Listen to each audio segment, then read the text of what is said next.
Ladies and gentlemen, recorded in Fredericton, New Brunswick, Canada, it's time for Fight Night Picks with your hosts, Craig and Matt Allen. With Holly Holm unable to compete this weekend in the main event, we have Aspen Ladd now taking on Norma Dumont, and ooh boy, what a fight it is. 11 fight set, and I can't wait for it. As always, one half, your host and duo, Craig Allen. You can find me on Twitter and Instagram at Craig Allen FNP. With me to my left, to your right, as always, Matt Allen FNP on the respective socials. Now, Matt, I think that this main event it's got to upset the fans. It's got to upset some fighters too, because for Ladd, she weighed in at 137.5. She had plenty of excuses that some people sided with and some people didn't. And Norma Dumont's no better. She's done it before at bantamweight, 139.5 against Jessica Rose Clark, or Ashley Evans Smith rather. And then when she was supposed to take on Erin Blanchfield, she weighed in at 139.5, and they scratched that fight. Since then, she's won one at featherweight, beating the former title challenger in Felicia Spencer. So somebody needed a dance partner. Ladd ended up accepting. And if you're Macy Chasson, you got to be somewhere scratching your head and going, man, I don't know why I'm even doing this anymore, because it merits, not being professional. At the end of the day, it's unfortunate that Ladd couldn't make it, but it just sucks. And it really casts a bad cloud over this card, which otherwise is pretty good. And there's lots of fights that we're looking forward to, right? I think this is an underrated card. And these are always the cards that more than exceed your expectations. Because, yes, Norma Dumont and Aspen Ladd might not be the best main event of all time, but it's one of the worst. There's some great fights, like you had mentioned. Carlos Felipe has a massive opportunity in the co-main event against Andrei Arlovski. We've seen Arlovski in fights like this before, in that gatekeeper type of a role. So I think that's a phenomenal fight. Anytime Jim Miller's on a fight card, I'm excited for it. So I do think that there's some few hidden gems all throughout this card. Over on Fight Matrix, Bellator 268 this weekend has a 3 out of 5 star rating. That's Nemkov defending his title in the light heavyweight Grand Prix against Julius Anglickas. AMC Fight Nights, Emeev versus Ismailov, number 2. That card has 3 title fights, 1.5 stars out of 5. This weekend's UFC card, 2 out of 5 stars, which has been the same star rating they've had for the past 2 Fight Night cards. They gotta pump fights out there. This is what you get when you have that big of a roster. But Matt, there are fights that we're looking forward to. So let's throw it on over to our Manscaped Fight of the Night screen. We picked 2 of them. You agree, you disagree, let us know down below in the comments section. But what you will agree with is you're gonna be happy if you check out our sponsor, Manscaped. At manscaped.com, use promo code FNP. You're gonna get 20% off your order and free shipping. Let's throw it on over to the Fight of the Night screen. And when we're talking about a possible fight of the night, how about the return of Brandon Davis? A guy who went 2-5 in his original UFC run, but against very good levels of competition. A fight of the night waiting to happen. And he's taking on Mongolia's Batgerel Danaa. Man, this guy bangs. Guess who's back? Back again? Brandon's back. Tell your friend. Brandon Davis is back, and he does have that fight of the night stench on him. Like when you see Brandon Davis walk by, he's kind of like, who was that guy in Charlie Brown who was dancing and there was always that dirt?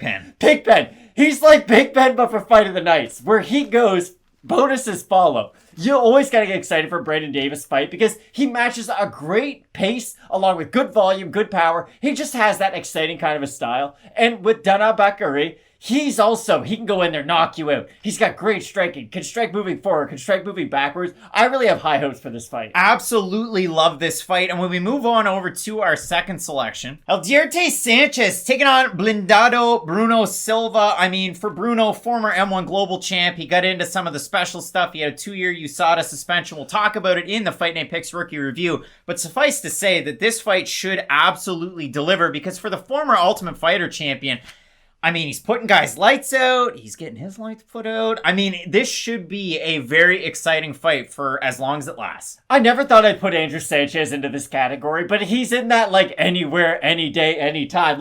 Few people would go from fighting Mahmoud Muradov to Bruno Silva back to back. The UFC did this man no favors, but he was still willing to accept. So I think this should be a phenomenal fight. If you were lucky or fortunate enough to tune in for Silva's UFC debut, you know how dangerous of a striker that he is. And with El Jirte, he's always adding new things to his game, so I think this will be a great fight. Bruno Silva getting a big win over Wellington Turman in his UFC debut. Andrew Sanchez getting a performance tonight bonus with a win over Wellington Turman. And one bonus that you should definitely check out, Manscaped. Check them out, manscaped.com. Use promo code FNP. You're going to get 20% off your order and free shipping.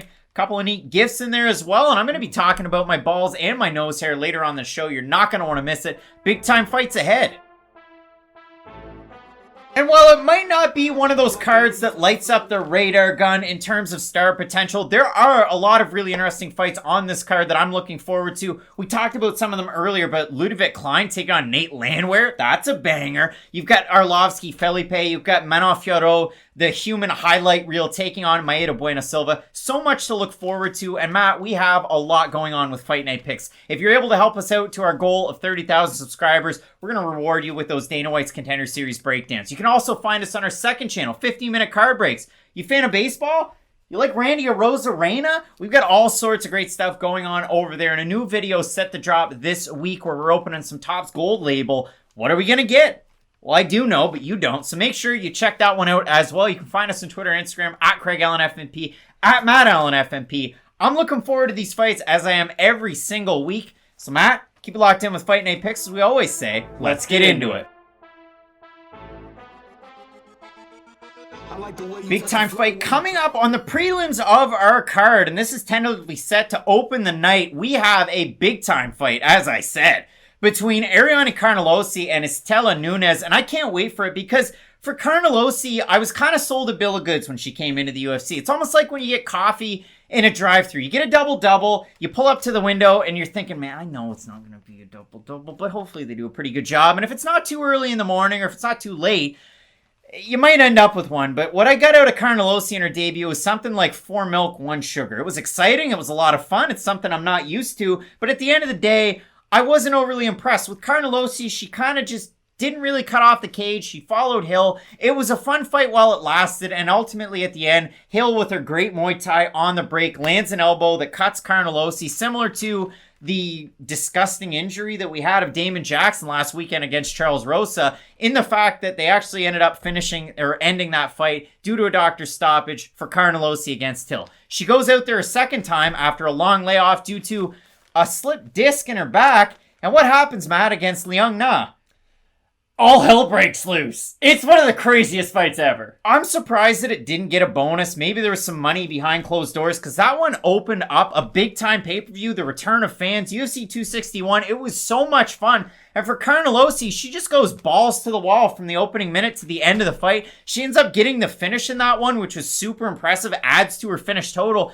And now coming into this fight, that's where it really makes things interesting because for Istela Nunes, this is somebody that a lot of UFC fans might not be familiar with. But if you're a fan of maybe Southeast Asian MMA or One Championship fan, you might know her from her title bid against one of the Flying Lee clan, I guess you should say. I mean, Victoria Lee, she's making moves and starting grooves. She's a teenager making it in MMA. Christian Lee, champion. Angela Lee, champion. And it just so happened that when Istela Nunes took on Angela Lee, it was not her night, and she got caught in an anaconda choke and lost that one. But if you like watching Istela Nunes, you can kind of liken her a little bit to an Angela Hill style, where her last time out against Gina Inyong, it was just, okay, Gina at the start, really starting to mount a lot of pressure. And then Nunes just starts to pump that jab out there. She starts to work behind it. Then she's working her Muay Thai. This is somebody in Nunes that went 50-4 as a pro Muay Thai fighter, which is incredibly important. 2-time world champion in Muay Thai. And that lone loss in MMA against a very well-accredited and well-liked superstar, I would say,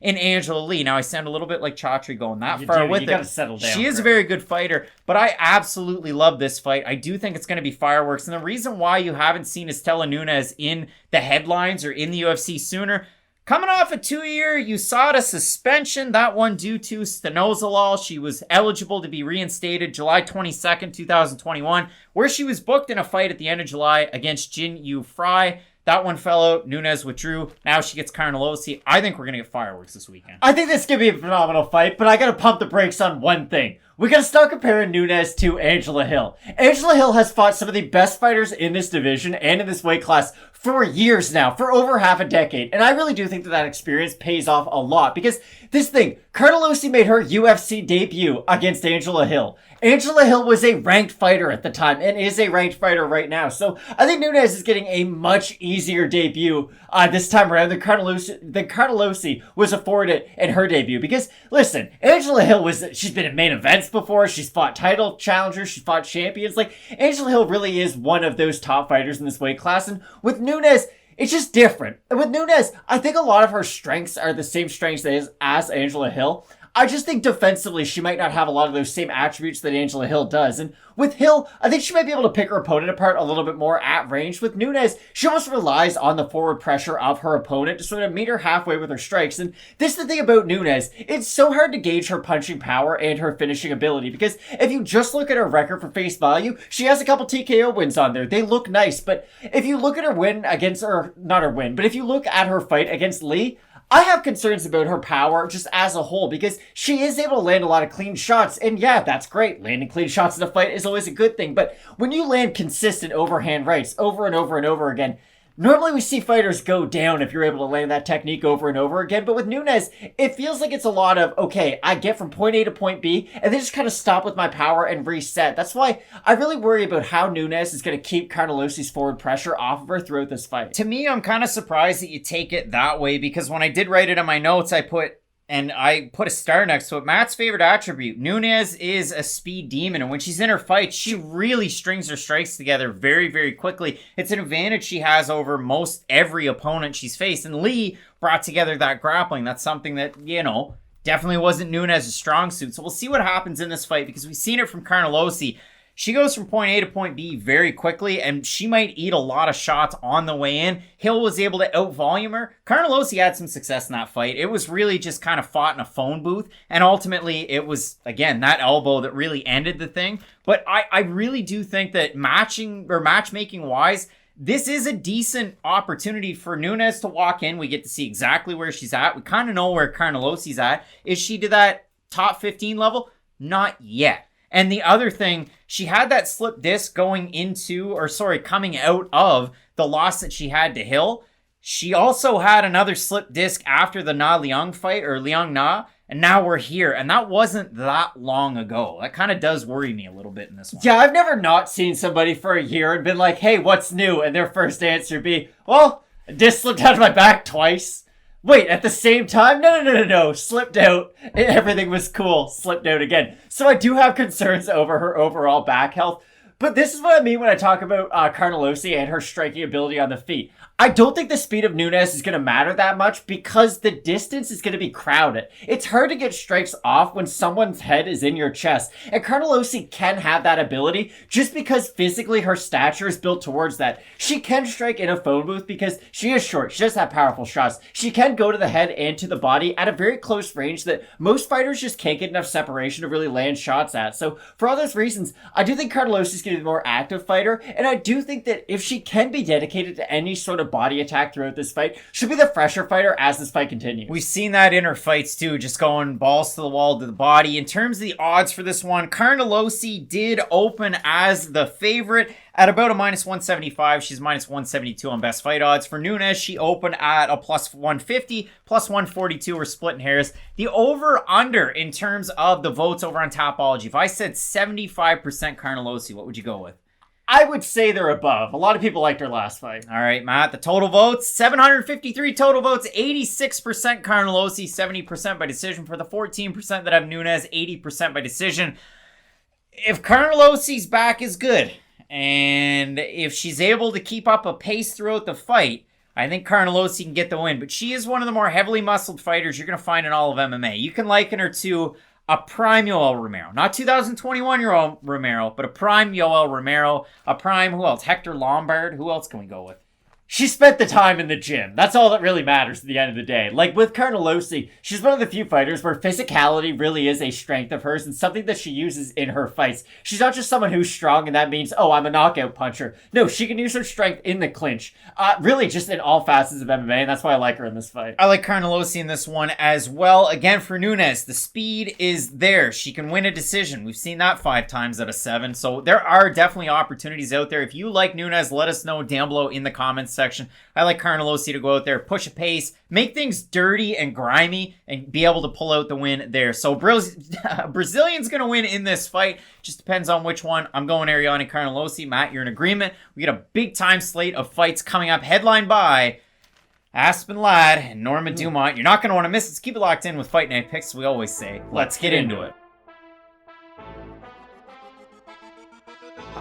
Absolute banger coming up this weekend at 135 pounds. We have Mongolia's Batgerel Danaa taking on the cat came back the very next day. We have a returning Brandon Davis, a guy who's now on a 4-fight win streak and who doesn't know how to have a boring fight.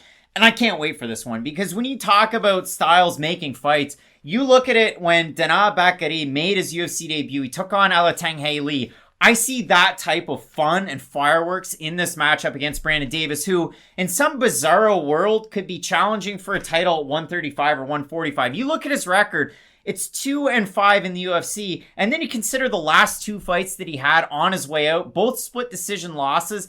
And it's insane that the very last one was to Giga Chikadze. And you know how good that guy is. So it just goes to show you, Davis didn't have anything but premier marquee fights. I was there live in attendance for his UFC debut against Kyle Bochniak. That was a fun one, UFC 220. But I write it down. I mean, yeah. Did he get Sulev stretched by Zabit Magomedsharipov? Yeah. A little part of me feels like that would feel amazing until it doesn't. Yeah, you never know. I mean, ask, Aljamain Sterling did it on the same night. Kind of stole the thunder. But I absolutely love both these guys' games. You've got Batgerel that trains out of Jackson Wink MMA. You've got Brandon Davis that's worked the boxing with a couple of different guys, working at ATT D'Iberville with guys like Jason Knight. So there's all sorts of fun. I know you're really looking forward to this fight. What exactly are you looking forward to? So if this fight was a Venn diagram, there'd be a lot in the middle. You know, like these guys have a lot of crossover with their skills, and that's why I think it's going to be such a fun fight, because if you just want sort of the surface value knowledge of it, it's okay. We have one striker with great cardio, great forward pressure, against another striker with great power, can strike moving backwards and forwards. But then when you dive even just a little bit deeper into it, yes, they're both strikers, but the way they implement their strikes are very different. Brandon Davis does like to use it's forward pressure, but it's intelligent forward pressure. He's not somebody like, I guess, a former opponent of his, Kyle Bochniak, who will almost just recklessly rush forward to where, yes, it pays off and it will result in some crazy fights and he'll land some big shots, but he'll also eat some big shots as a result of it. Brandon Davis is a little bit more measured with his approach, but he still has that fun style to where he is all over his opponent at all times. And it's going to be really interesting to see how he approaches this fight, because if he does implement that kind of a game plan against Danaa Batgerel, I could see him eating a lot of heavy shots on the way in. I could see him eating a lot of leg kicks and just a lot of power shots throughout this fight. But if we see a Brandon Davis who mixes in his wrestling, oddly enough, if we do see a Brandon Davis who makes this not only an MMA fight, but does use his dirty boxing a little bit, I think this could be a great win for Brandon Davis and a great return. This is the last thing I'll say before I hand it back off to you. This is a great return fight for Brandon Davis. Like, the UFC did a great job matchmaking this, because it feels like Brandon Davis making his UFC return, the UFC would be like, hey, do you want to fight the Korean Zombie on like 2 days notice? You know what I mean? Like, it would and be he'd say yes. And he would say yes, exactly. But it would be one of those fights where it's like, I like Brandon Davis here, but there's just a lot of cards stacked against him. This is one of those evenly matched fights where both guys have a lot of claim to win. I mean, for Davis, he beat the guys you want to see him beating. Ray Trujillo's one of those names in that 4-fight win streak. You know, guys that you've seen before, and then there's a couple of guys that you probably never heard of before, but he beat them in ways that you'd like to see. And for Batgerel, you look at it, he had a fight of the night and a loss to Lee in his debut. Then he knocks out Guido Canetti quickly. Then he knocked out Kevin Natividad quickly. Then they matched him up against Montel Jackson, and that was about a month ago. It fell out due to visa issues. So I'm interested to see what we get out of him, because we know exactly how crisp of a striker. His hooks almost have like heat-seeking missiles for your face, and that's absolutely insane to watch. So I am really interested to see what kind of a fight we do get. Does Brandon Davis take a measured approach? Does he go cardio king like we've seen in the past? Because that was the talking point before he fought Giga Chikadze. And he came on late in that fight, but it was training for this fight. Every day he ran a marathon, and he was a slow starter in that one, and it was a slow build. I don't know what you do against a guy like Batgerel Danaa. Maybe that is the approach you actually do need to take, but I like those intangibles that Davis has. So what are you thinking here? So I guess my question for you is, do you think Batgerel's recent string of early knockouts are kind of like Tanner Bozer's streak that he went on, where it was like, okay, traditionally you're not one of these early round punchers, and then he just sort of went on a streak? Or do you think Batgerel can sort of play it both ways? If the opportunity presents itself, he could get the quick knockout, or he can play sort of the long game as well? To me, it's that way. I mean, Guido Canetti, really old in his career, Right. like a guy that kind of leaves himself out there. He likes to bang, bro. And Kevin Natividad, same thing. He can wrestle. But the trouble for Kevin is he just comes in on a center line, throws defense out the window, and got knocked out in that one. So, not to diminish anything from him, but I really do. I like Danaa Batgerel's total game. Same thing can be said for Brandon Davis, and it sounds a little sketchy. A guy that left the UFC at 10-8, went 2-5 in the promotion, but he is a fun fighter to watch, and he has a game plan that, listen, more times than not, it works. I agree 100%. I think this fight's going to be phenomenal, but I think Danaa Batgerel is going to win this fight. I do think that if he could just meet Brandon Davis's forward pressure with some strikes, similar to what we saw Prime Darren Till do. Prime Darren Till wasn't a guy who would go out there and get the fight from you. He would wait. He would feint. He would dance around on the outside. But once you did decide and commit to move forward, he would meet you with an elbow. He'd meet you with a straight shot. He would punish you for that forward pressure. And I think if Danaa Batgerel can have a similar game plan, which he has shown in the past, it'll pay off a lot against Brandon Davis, who does like to use a lot of forward pressure. And I think that was the key, and that's what you had brought up. Kevin Natividad likes to go in on a straight line, and Brandon Davis does have a very similar way of his entries. He's not somebody who uses his footwork to set up his punches,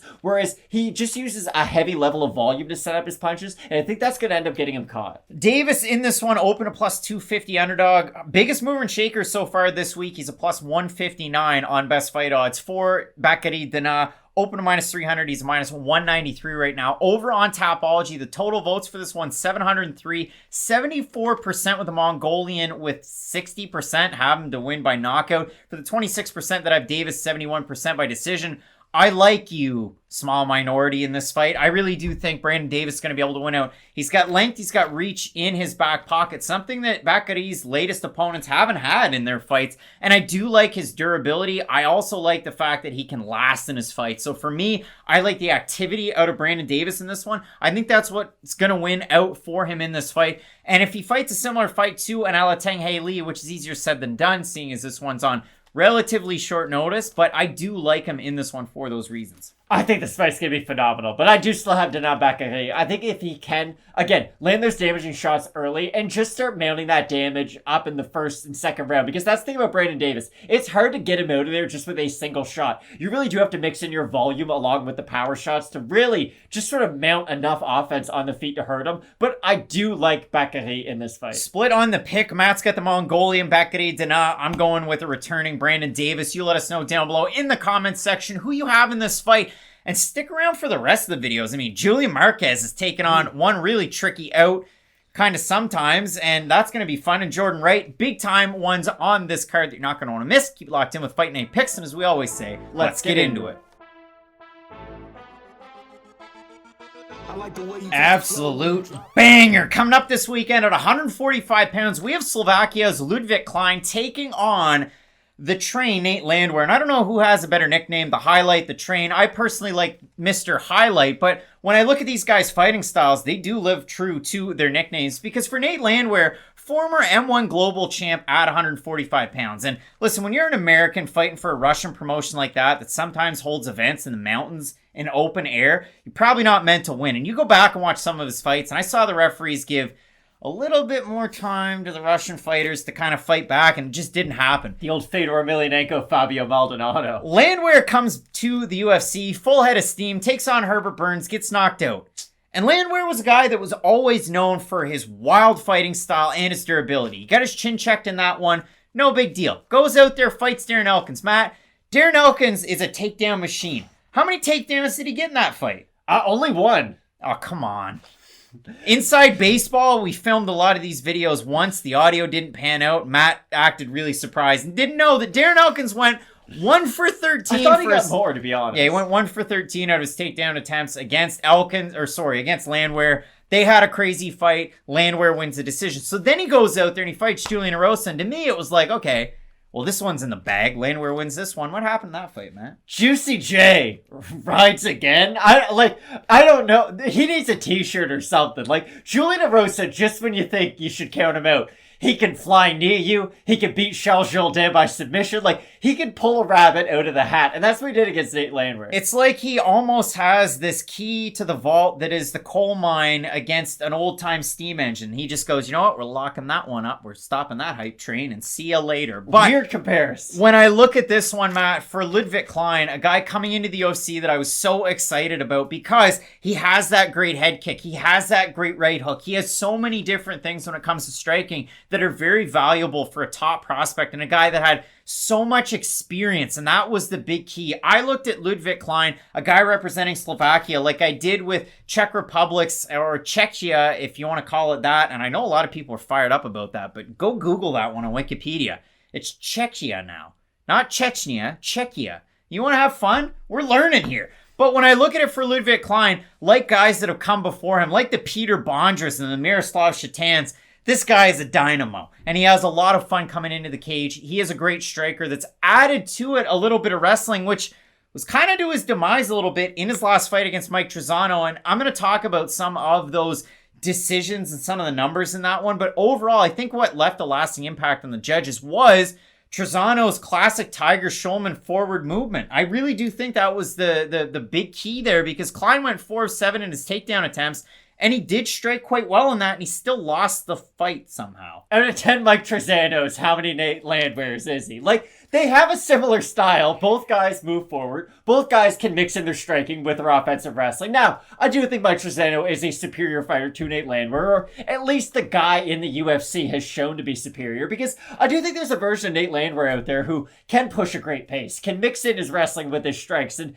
can just be enough of an MMA fighter to outgrind a lot of guys in this weight class. It's just the fighter who we've seen lately has almost bought too much into his own gimmick. Yes, being aggressive is great. Yes, that forward pressure is great, but at a certain point, the negatives that come along with it far outweigh the pros, and we have seen that in his 2 UFC losses. You had mentioned it. He was a very durable fighter before he came to the UFC, and the few significant strikes that have landed clean on him have put him down. So with Nate Landwehr, I don't know if we're dealing with a Justin Gaethje who had a lot of crazy fights before the UFC, but still had a lot of tread left on the tires, or still has a lot of tread left on the tires now, or is he like a Thomas Almeida, who we knew you for being that crazy fighter before you came into the UFC, but those crazy fights come with a cost, and you can't just get into those wild wars in the regional scene and expect to still be that same durable fighter by the time you make it up to the big leagues, because Nate Landwehr is one of these fighters where he had a flaw, and now everybody's starting to make it known to where his forward pressure can just be met by shots at the middle, and if you land a clean one, you can put him to sleep. Well, I'm interested to see, too, for Landwehr, he's a guy that's trained at some smaller gyms in the past, but he's been at MMA Masters down in the Miami area here quite a bit recently, so you do like to see that, especially a good quality of training partner. I think a Danny Chavez that trains there would be a good guy to get ready for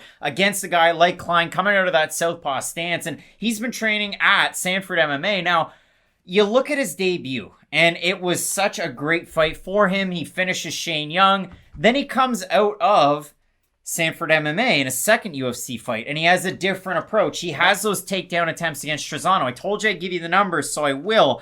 There was 2 29-28 Trezano over on MMA decisions out of the media members. There were 11 that had it 29-28 for Ludwig Klein. And then you look at the way the judges scored the fight. Adelaide Bird gave round 1 to Klein, the next 2 to Trezano. Derek Cleary gave round 2 to Klein.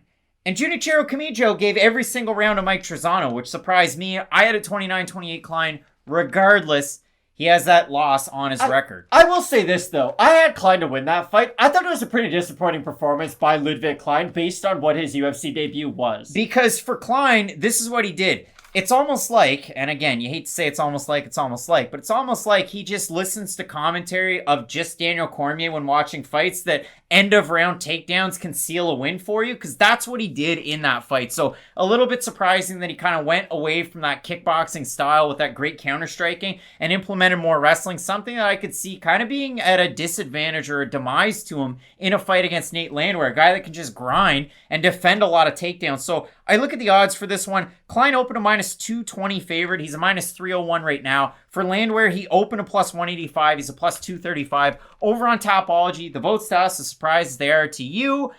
770 total votes, 89% Klein, 73% by knockout for the 11% that have Landwehr.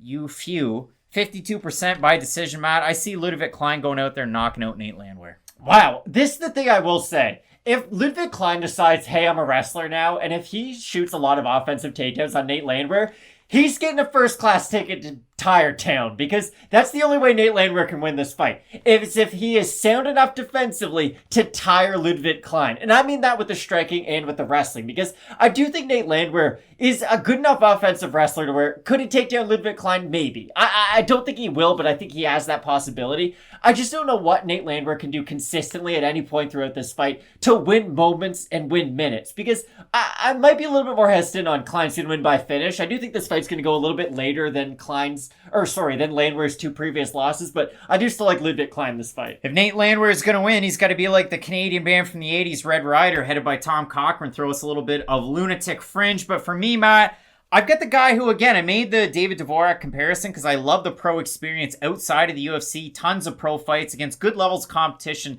that Ludwig Klein was able to get, and for those reasons, I like Klein in this one. Yeah. The counter striking, especially when Landwehr crashes in, it's that right hook, it's that high kick from either stance too, and I really do think he's got a great opportunity here. So my question for you, because I think this is important. Now, you watch a lot more football than I do, but I've been trying to get more into the NFL this season, and what they say with a lot of rookie quarterbacks is that just getting like the time and the experience is really important. Like, in-game looks is important. Do you think the fact that Klein fought somebody in Mike Trezano, who is very similar stylistically to Nate Landwehr, almost prepped him for this fight? I know it was a loss, but it was a close fight. And the fact that Nate Landwehr is probably going to move forward a lot, probably going to use his striking into the clinch, do you think that is going to pay off a lot in this fight? You learned a lot on the regional scene, being a pro, getting big wins. You learn a little bit when you knock out Shane Young that you're a very exciting, fun fighter. You get on people's radars. And I've seen people commenting about this fight on Instagram, on the YouTube community tab, everywhere. They've been saying, Klein and Landwehr, that's the fight that I want. You learn a lot even in a loss to Mike Trezano, which I and a lot of people thought that you won. So I'm absolutely fine with that one. I do like Klein in this one. I think we're both in agreement on the pick. Yeah. 100%. Both of us going with Slovakia's own Ludwig Klein to get the win this weekend. Tons of exciting fights. Marquez taking on Jordan Wright. We got a big time fight between Bruno Silva and Algierte Sanchez. And in the main event, Aspen Ladd, Norma Dumont, the fight you got. Maybe not the one you want. Keep locked in with Fight Night Picks, as we always say. Let's get into it. Big time clash of styles coming up this weekend. We have what could have been, should have been, maybe will never be the champion at 125 in Sijara Eubanks taking on Dread Luana Carolina, somebody that had to cut off her dreads to unsuccessfully make the weight her last time out, and she picked up a big time win, or was it, against Poliana Botelho. And that's where I'm going to stop speaking in riddles, because I will speak in facts and in numbers, and it's not something that I do every time out with Fight Night Picks, but sometimes when you've taped all your videos over to break the fourth wall and you have to go back through them, you pull out a classic record by Lionel Richie called Can't Slow Down. And I'm not going to slow down through this video, and I don't think Sijara Eubanks should either in this fight. But Matt, the numbers that I said that I would mention. Luana Carolina last time out took on Poliana Botelho. It was a classic Brazil versus Brazil type of fight that we don't get all that often, but when we do, it's usually quite a lot of fun. And in that fight, the first round, Except Botelho... for last week's main event, the week before that, the first fight on this card. The point I'm trying to make here, the bigger point is, it's usually a lot of fun. And Poliana Botelho outlanded Luana Carolina 36-2 in total strikes. She took her down and held her for 2 minutes and 26 seconds. I scored that round at 10-8. Second round, Poliana didn't have the cardio and couldn't get the takedowns. Round 2, Carolina. Round 3, Carolina. I had it 28-28. The judges scored it. Well, a majority win for Carolina. Some of them thought that first round wasn't a 10-8. They had it a 10-9. Whatever. It is what it is. Carolina comes into this fight. An interesting fighter because she's a 2-time state champ in Muay Thai. She's a 2-time national champ in Muay Thai. And they'll throw those ones out there. She also had that crazy Mike Tyson type back injury where she broke her back. Her back was broken. Spinal. So now she comes into this fight, Matt, as a bit of a question mark. Because you can beat a grappler and an all-around fighter in Botelho. You lose to Ariane Lipski by one of the most disgusting knee bars I've ever seen. And listen, Lipski, her face in that, she wanted blood. Shit. And she beat Priscilla Cachoeira, Zombie Girl, and Maybelli Lima over on Contender Series. Now you get Sijara Eubanks. And I open it up with a riddle. But Matt, her tenure at 135 was good until it wasn't. She lost a couple. Then she comes back to 125, takes on a short notice opponent in Elise Reed that's probably going to be a strawweight throughout her career. She had a big win with Bellator against Orion Star, if you want to look that one up on Twitter. But Matt, it was a giant return to form for Eubanks, a win where you want to see her win in that type of style, and she made weight successfully this late in her career where she couldn't do it years ago. I remember leading into that Elise Reed fight, you were like, hey, this is going to be close, guys. It might be Elise Reed. And I, not pat myself on the back, but I remember saying, Eubanks is going to run over this poor girl. And that's exactly what happened. Because Sijara Eubanks at 125 pounds, I don't know who needs to be told this, but someone does, is a problem. No one at 125 pounds has shown the ability to stop her takedowns. She's the best 7-6, or as the UFC will say, 8-6 fighter that you're going to find in this division. Without a doubt. Like Bill Simmons has this big point about Ricky Rubio, about how if you replayed his career 100 times, this is probably one of the worst versions of it. I feel the exact same way about Sijara Eubanks. And not even these massive wholesale changes need to be made. Like, if she just had her weight in check a little bit more, then she probably is in that main event against Nico Montano for the title at the TUF finale. And if she wins that fight, then she's probably headlining a pay-per-view opposite Valentina Shevchenko. And no matter what happens in that fight, that's a high-profile fight. That's setting you up for success in the future. And that's setting you up for big high-level fights from that point on. Because this is the thing people forget. If you win the title, if you win the title and then you lose the title, you are still ranked number 1 in the world.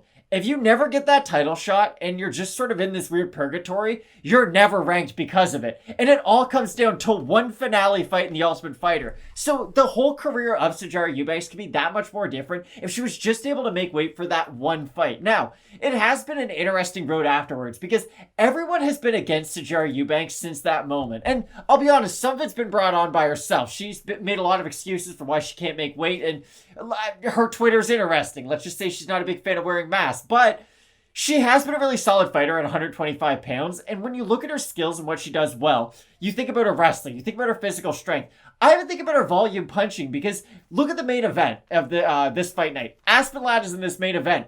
Sijara Eubanks boxed her up and looked pretty good doing it. They had a fight of the night at 135 pounds. So if Sijara Eubanks could have a competitive fight with Aspen Ladd at the bantamweight division, I think she's going to make light work of Luana Carolina. I really do. You look at this fight, and for Eubanks, I mean, she is a Brazilian Jiu-Jitsu black belt. She's a 7-time IBJJF champion. And again, Carolina, the Muay Thai champion. So it's going to come down to the first round. I really do think it's going to come down to that. Can Eubanks get the takedown? And then in the second, can she keep that pace? And it remains to be seen against Reed. She made quick work. That was the first round.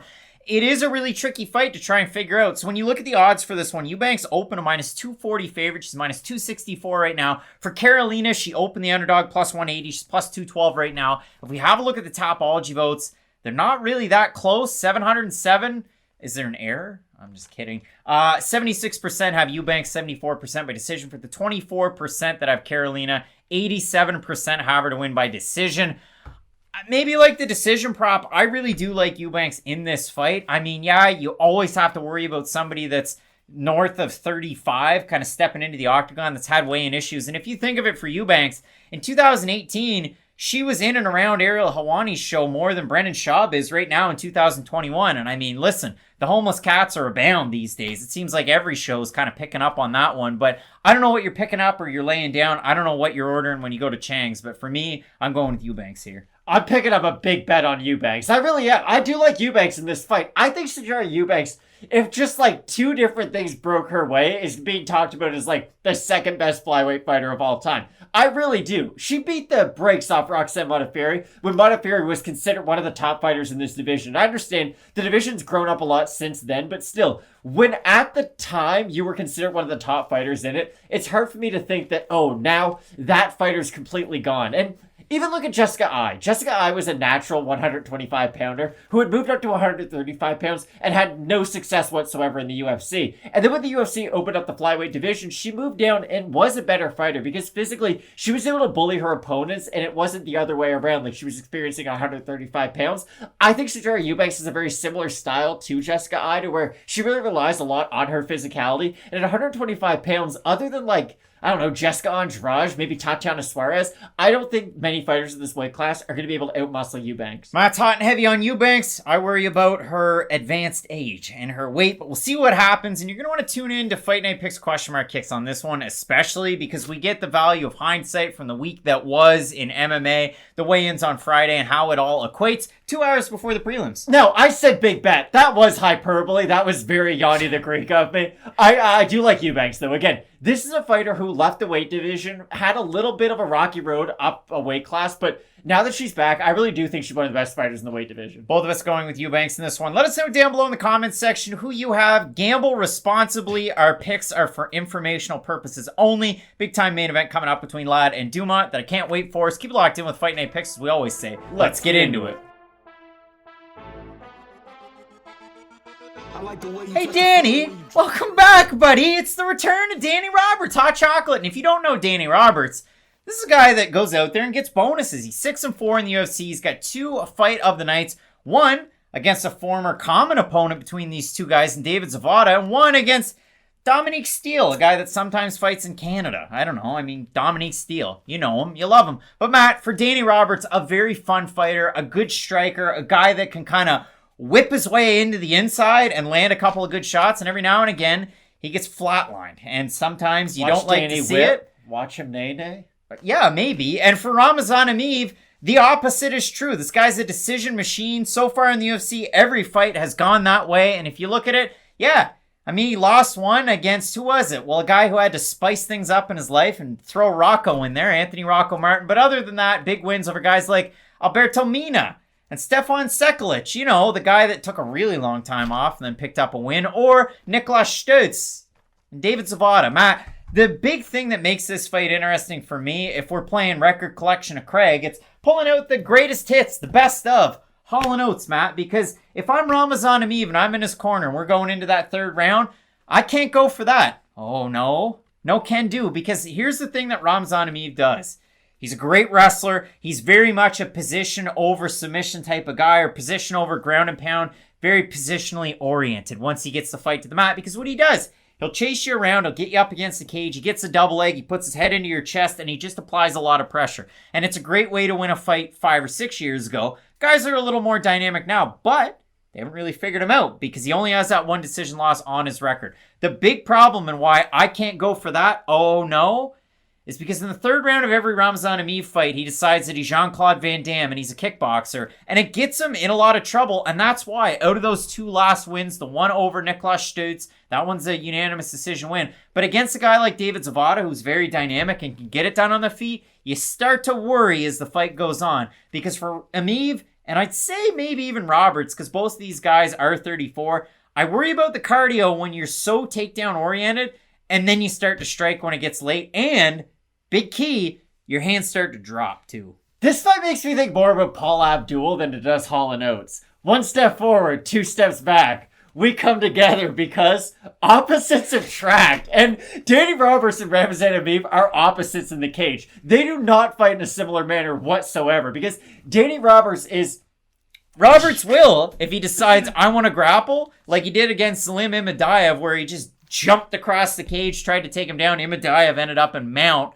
And then Roberts gets out of it and lands a disgusting knockout. Go ahead. Maybe I was going to talk about stuff in his fights. But anyways, the thing about Danny Roberts is that he excels when he is at the longest range possible in a fight. And he's not a big kicker. He will throw kicks, don't get me wrong, but he relies a lot more on his boxing for the range in which he occupies. I'd like Danny Roberts a lot more if he did mix in a calf kick a little bit more, because at the range that he's at, he is almost in kicking range. And if he was able to add more of like a body and calf kick, it would just allow him to be a little bit more active when he is at that long range. But this is the problem with this fight. When Danny Roberts is at long range, he's only thinking about striking. When Ramazan Emeev is at long range until the third round, he is only thinking about how to get in on your hips. And the weird thing about Danny Roberts is that I don't hate his takedown defense. I think it's passable. It's bad. Hear me out. It's not that his takedown defense is bad. It's that he can't create separation after that initial takedown attempt, and that's where Ramazan Emeev can kind of thrive. Emeev, up a weight class against Sam Alvey, was just able to hold Sam Alvey up against the cage. And listen, Sam Alvey's not the greatest fighter in the world by any means. Call him Smiling Sam, you can call him Alvey. But the thing about Alvey is that he is a big fighter who is pretty strong in those clinch situations. And he's a fighter who fought at 205 pounds. Danny Roberts is kind of the perfect welterweight. And the fact that Emeev was able to out-muscle Alvey was really, really impressive. And it's not a sexy way to win a fight. It's not like it's going to win him a ton of bonuses. But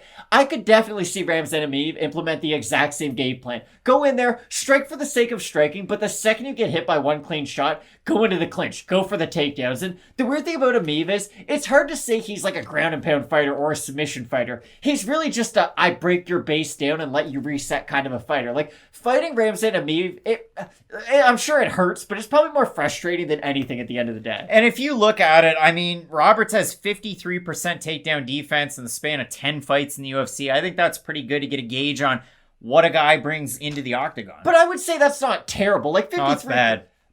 UFC average is what, 65%? So he's not that far off. You're worse than average. That's bad. He's worse than average, but it's not like his takedown defense is 10%, and I think every attempt from Emeev is going to get him down. The thing about Roberts is that he can dig the underhook. He just can't get the separation after that initial underhook, and that's where those takedowns come into play. I'm agreeing with what you're saying. It's not that his takedown defense, just for the sake of defending a takedown, is terrible. I truly don't believe it is. I have another thing that I worry about for Danny Roberts. The last time he fought was November of 2019.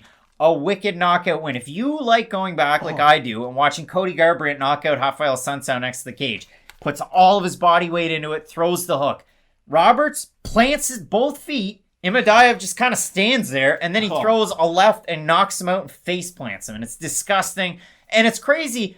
But if we throw it back to that was 2019. The number one song on the AT40 with Ryan Seacrest was Louis Capaldi's Someone You Loved. And listen, I know, Louis, you're out there, you're an MMA fan, you like Canadian MMA participants, the likes of Nick Baldwin and James Lynch. Throw the boys a ball. Yeah, what's up, man? Hang out. Your Louis, music's really good. Louis, come sad. on. Sometimes it's sad. It is. But yeah, I look at that, and then Roberts was supposed to take on Dalby back in, last July? That good fight. That fight didn't happen. There was an injury there. Then he was supposed to take on Tim Means back in June. COVID protocols threw us out of that one. So would have been fun fights. We get this one nonetheless. The odds for this fight, Matt, Emeev opened a minus 300 favorite. He's a minus 241 right now.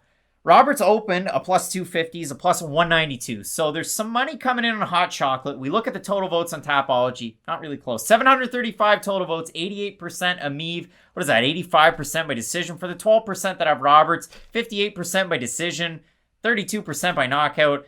I see this one being as cut and dry as I did at the start of it. Ramazan Emeev's going to win the first 2 rounds, and Danny Roberts has a chance to knock him out in the 3rd round. I don't think he will. No, I agree. The issue with Emeev and just saying, he could get knocked out in the 3rd round is he does have a pretty good chin. Like, I don't worry about Emeev to where, yes, striking isn't what he's great at, and he is stiff on the feet, but he's not such a bad striker where I just think Danny Roberts is going to knock him out in the first exchange. Like, I do think he can at least survive minutes in that 3rd round to where, let's say he does clinch up, and the first minute and a half is spent in the clinch, then I think he can waste enough time to where he could preserve himself throughout the entirety of this fight. And that's why I like Ramazan Emeev. Again, if this fight's good, Danny Roberts is going to win. But I do think Ramazan Emeev is going to be able to just grind his way to another decision. We're looking forward to a boring fight out of Russia's Ramazan Emeev. Both of us going with him to get the win. I can't wait for this because, Matt, there's so many fights that are exciting. Sanchez, Silva. There's Wright taking on Marquez. Heck, There's even Istela Nunes. She's taking on Ariane Carnelossi. And if you want to get freaky with it, there's Bellator in the weekend. And Nemkov's taking on a really tough out Julius Anglikas. But we'll keep it here. We'll keep it locked in with Fight Night picks. As we always say, let's get into it. Absolute banger. Coming up this weekend at middleweight, we have the former Ultimate Fighter Season 23 winner at light heavyweight, El Dierte Andrew Sanchez, now representing AKA in California. He's taking on Brazil's Bruno Silva, the former M1 Global middleweight champ. I cannot wait for this fight. It should be absolute fireworks. And for Bruno Silva, we had an extensive preview of his overall background coming into his debut against Wellington Turman. So let's throw it on over to a little bit of a preview in the rookie review from 15-Minute Card Breaks, our second channel. If you haven't checked it out, link down below in the description. We definitely appreciate a sub there, as we do here, because if we had 30,000 here, we're throwing in Dana White's Contender Series previews and predictions. But Matt, we'll throw it on over to the rookie review for Bruno Silva. We'll add it on back into his fight against El Dierte, and man, I can't wait for it. So let's throw it on back to that rookie review. On Bruno Silva. Now, no, it's not that pint-sized flyweight that's really been having tons of success knocking people out. It's the middleweight that used to knock people out, and now finally he's making his UFC debut. Now, I'm reading out of an article from sportskita.com, and this was done back in May, a little bit of an interview Q&A with Bruno Silva. I'm going to read it word for word, so shouts to Sportskita where it's due.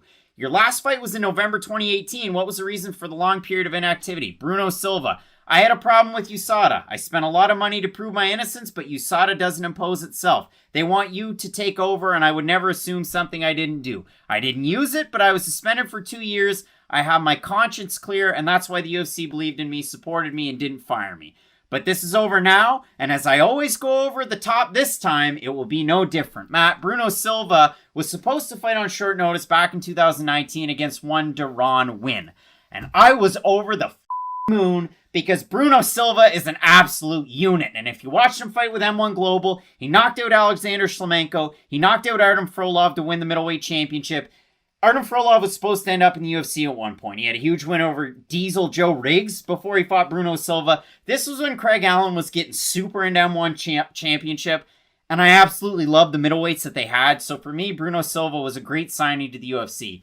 But again, back in 2019, this is direct word for word from MMA Fighting. On Monday, the United States Anti-Doping Agency announced that the Brazilian fighter would face a 2-year suspension after he tested positive for boldenone and its metabolite.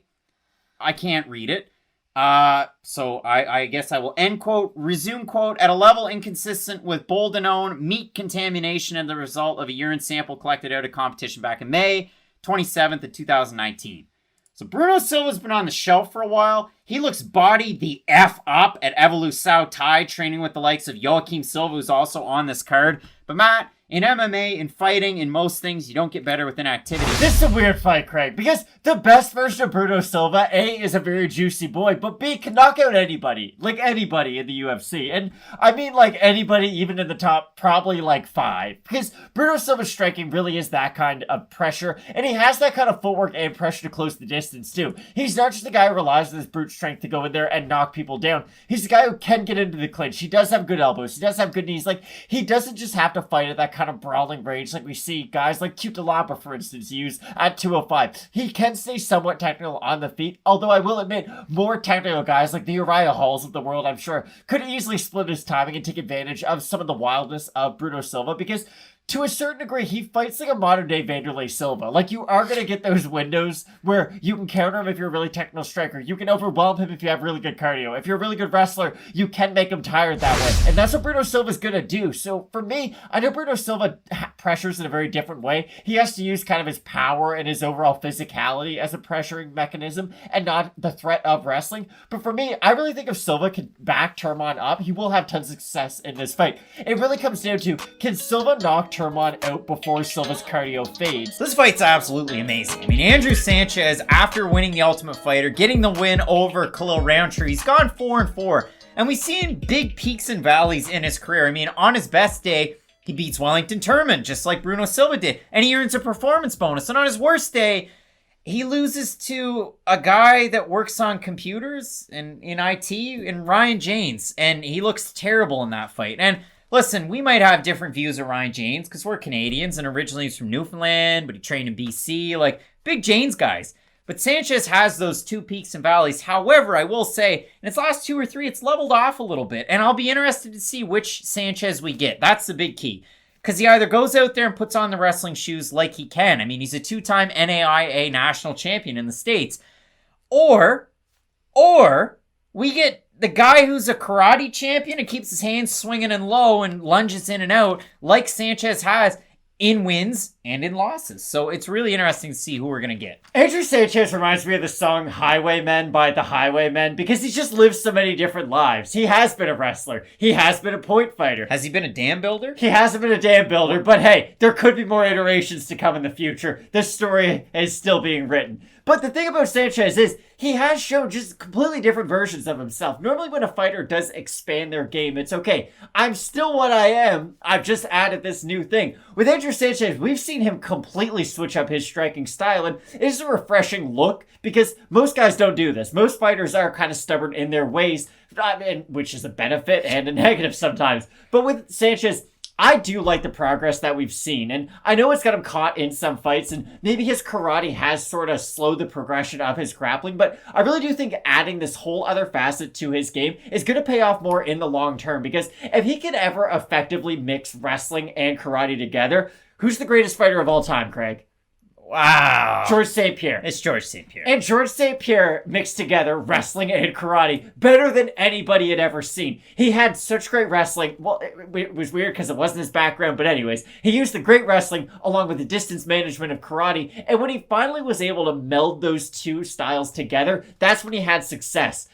Andrew Sanchez is still in the forge. He hasn't really figured it out. He's still trying to figure out what pieces he likes from all the individual MMA styles, because if Andrew Sanchez can one day put together the range-finding ability of his karate strikes with his natural wrestling ability, I really do think we'd be dealing with an absolute monster of a fighter, because just the wrestling of Andrew Sanchez was good enough to get him to the Ultimate Fighter, got him to win the Ultimate Fighter, got him a UFC contract, and got him into some competitive fights with some really good fighters too. Like, Andrew Sanchez was the original poster boy of, I wrestle myself into exhaustion, and that really has been the case throughout the early half of his fighting career, but I will say, we've seen a much different fighter these last 2 or 3 fights. Yeah, I mean, the prime examples, the fight against Anthony Smith, the fight against Ryan James, those ones are out there, and then you look at the recent losses, Marvin Vettori, Mahmoud Muradov in a fight where he had some success a little bit early, and then he had that performance bonus over Turman. So then we flip it over to Bruno Silva. And Matt, the prop for today is a record by one Meatloaf, and it's the original Bat Out of Hell. Now listen, is the back half of that weird? Yeah. Is Meatloaf's red scarf weird? Yeah, it is really weird. Did I pick this record up really on the cheap at Dr. Records in Bangor, Maine? You're darn tootin', and with the border closed, I miss it. But the point I'm trying to make, the greater point, is Bruno Silva's fighting career can be epitomized in a lot of the songs found here because he acts like a bat out of hell. You took the words right out of my mouth. Well, that's just about every Bruno Silva knockout, of which 17 of his 20 wins are by knockout. Heaven can wait because Bruno Silva is never going to die in his fights. He always knocks guys out. What else? All revved up with no place to go. That's his opponent when they get knocked out. And the last one I'm going to go with, Matt. 2 out of 3 ain't bad, which is not the way that Andrew Sanchez is going to get the win here. Matt, I see Bruno Silva going in there and sending Andrew Sanchez to the Shadow Realm. I really do. I think Bruno Silva is one of those guys that you have to watch out for at 185. In a career, UFC career at least, it's been stymied by that 2-year layoff due to a USADA suspension. We talked about it in the rookie review, and we can talk about it a little bit now. He played touch butt in the park with one of his buddies, being Wellington Turman, his last fight, because they grappled for a little bit, and then he shut his friend's lights out. So yeah, I like Bruno Silva in this fight quite a bit. I like Bruno Silva in this fight, but I don't have the same level of confidence that you do. There is a world out there where Andrew Sanchez decides, hey, screw this karate stuff, I'm just going to become a wrestler. Because I'm telling you right now, Bruno Silva does have good takedown defense, but he can't just go out there and wrestle Andrew Sanchez for 15 minutes. Not in any Andrew Sanchez world. wrestle for 15 minutes? Well, let me finish my points sometimes, Craig, and we'll get to that. That's the thing with Andrew Sanchez. he kind of has to be perfect for 10 minutes, and then we just sort of question what version of himself we're getting in that third round. Because look at the Anthony Smith fight. That's sort of the perfect Andrew Sanchez fight, because he is having his way with Anthony Smith. He's wrestling him. He's really implementing himself physically on Anthony Smith. But the second that power bar does start to fade, and the second he does start to slow down, Anthony Smith moves forward one time with a blitz, lands this weird, like, sort of jump knee, sort of head kick, and completely starches Andrew Sanchez. So it really does come down to the gas tank of Andrew Sanchez. But I think he's going to be able to get the takedowns easy enough to where he won't be overexerting himself and he won't be that much of a lesser version of himself. I think he's going to be able to stay in this fight and make it competitive, but I still don't think Bruno Silva is going to land that one big shot. I look at the odds for this one, Matt, and I was pleasantly surprised that Sanchez opened a -120 favorite. He's a +114 on best fight odds. For Silva, he opened a +100.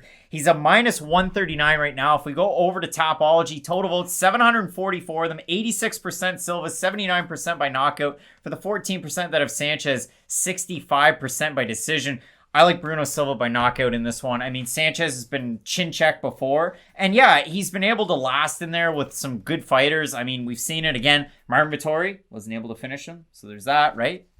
Marvin Vettori's not really a big finisher, though. No, that much is true. But again, Bruno Silva in this one, I like his grappling. I like his takedown defense enough. Do I worry about his gas tank? Yeah, but I do as well for Andrew Sanchez. So I like Silva in this one by finish. No, I like Silva in this fight. But again, I'm a little worried because if Andrew Sanchez ever does figure it all out, then he really does become a tricky opponent for anybody in the division. But I do think Silva will be able to get another big win. And the real question is, he has a lot of hype coming into the UFC. Do you think they give him a ranked opponent next and just kind of throw him into the fire right away if he does look impressive? Bruno Silva is my Yuri Prohashka at 185. Like, I really do have that high hopes for a guy like Silva to end up fighting right up there at the tippy top. Like Uriah Hall next. I think, and that's somebody that we talked about in the rookie review. I think Hall gives him some problems, but Silva's one of those guys that I think his ceiling in the UFC is a lot higher than an Alex Pereira coming in here with all that shine from kickboxing.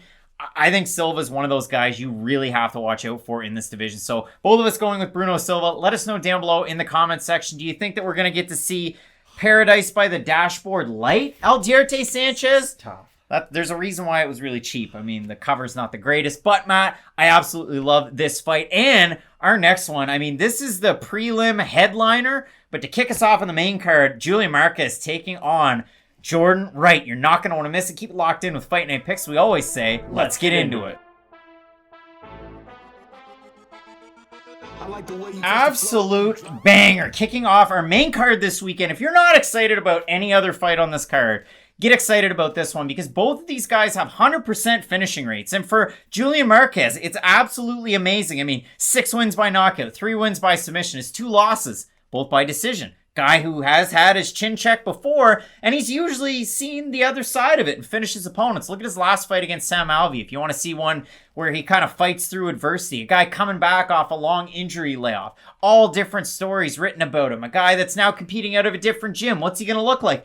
And he passed that test and won a fight of the night bonus to boot. And for his opponent, Jordan Wright, the conversation coming into the UFC was, well, he got his chin check once against Fluffy Hernandez, and he's lucky that he tested positive for the weed. That's his no contest. But this is a guy that has 100% finishing rate in his win and in his loss column, which is definitely concerning. His level of competition coming into the UFC was absolutely poor. But so far in the UFC, it's been a weird bucket of muscles and a bit of a mixed bag. You look at it for Jordan Wright, a win over Ike Villanueva by finish, a loss to Joaquin Buckley by finish, a win over Jamie Pickett. Well, you guessed it. It's by finish. And both of these guys have those finishing abilities. Both guys coming in from very interesting gyms. And Matt, when I throw it on over to you, Julian Marquez could have had a bit of a movie moment in a Guardians of the Galaxy where he got the chance to shoot a shot with a superstar. And Matt, he threw an air ball. Where's Miley Cyrus at these UFC events? We see Travis Barker and is it Kourtney Kardashian? I don't know. I think it is. We don't see Miley Cyrus at them, though. I know that one for sure. So for Julian Marquez, he missed there, and he beat Sam Alvey. Now he's going to fight Jordan Wright. This should be a good fight. Julian Marquez not doing interviews on Bloody Elbow because he got minor criticism that was very justified.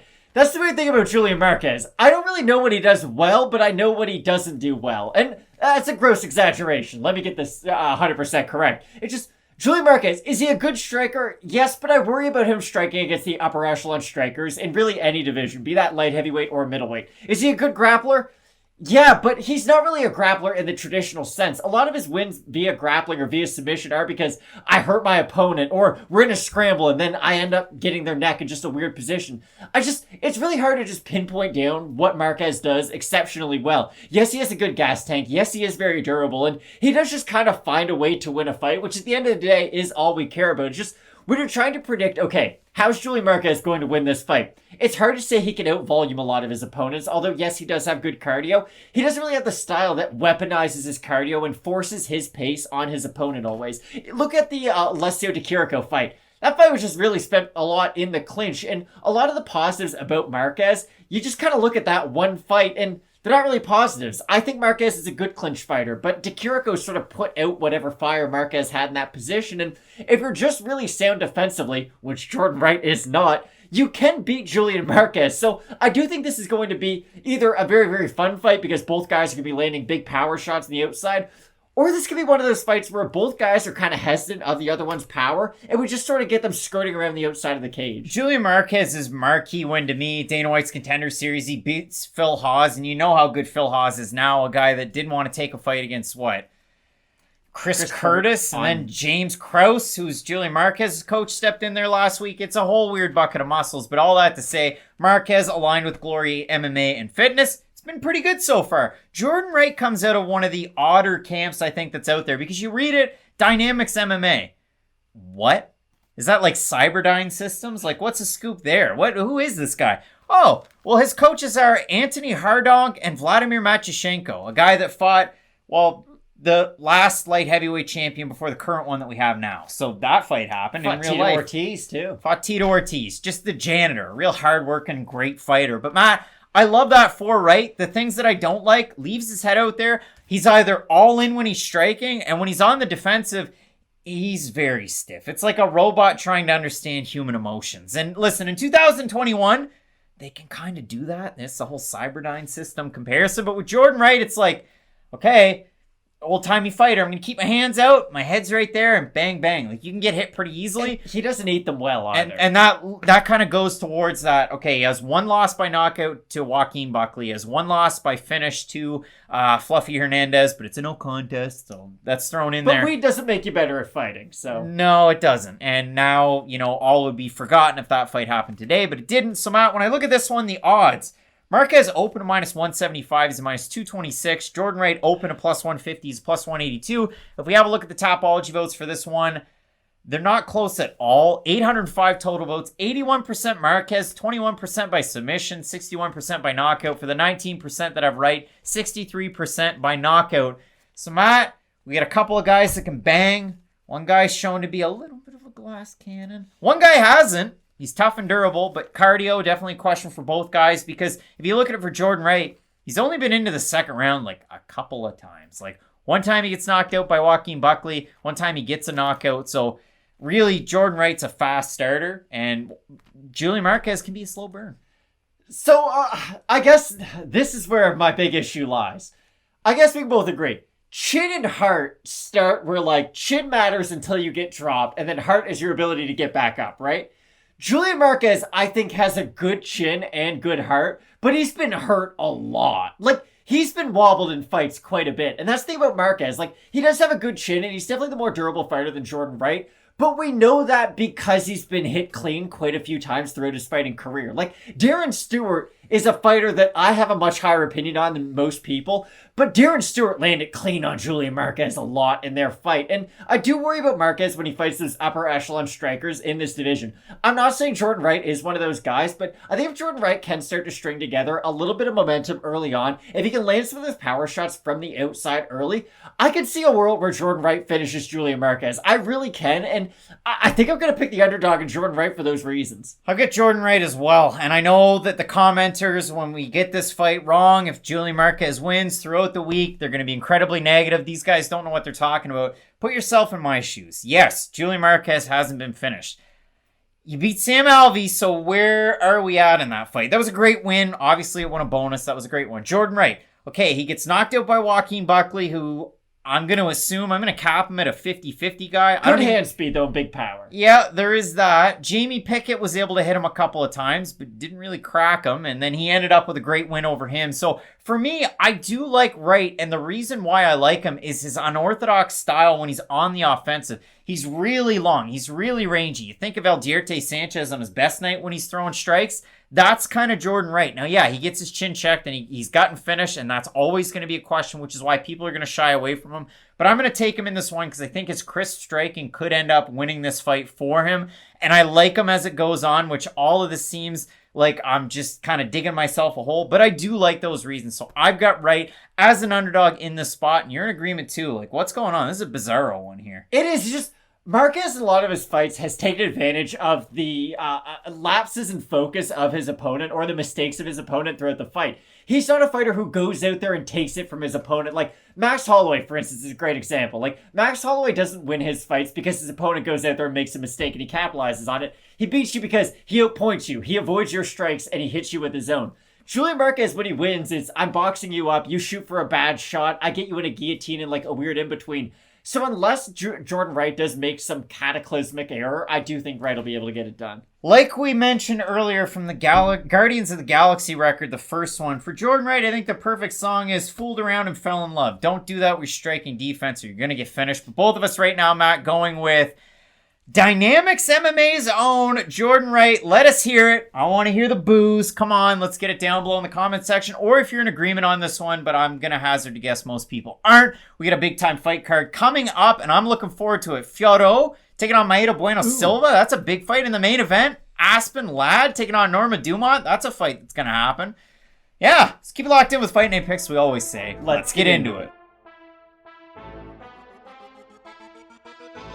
Marquee fight in the ever-dynamic women's flyweight division. We have France's The Beast, Manon Fiorot. She's taking on Brazil's Sijara Mayra Bueno Silva.